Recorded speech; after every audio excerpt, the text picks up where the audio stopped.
అతి పరిశుద్ధుడా స్తుతి నైవేద్యము నీకే అర్పించి కీర్తింతును. అతి పరిశుద్ధుడా స్తుతి నైవేద్యము నీకే అర్పించి కీర్తింతును.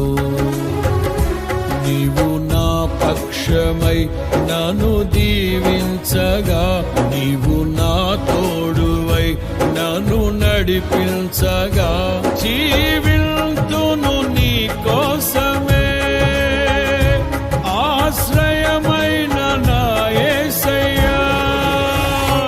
అతి పరిశుద్ధ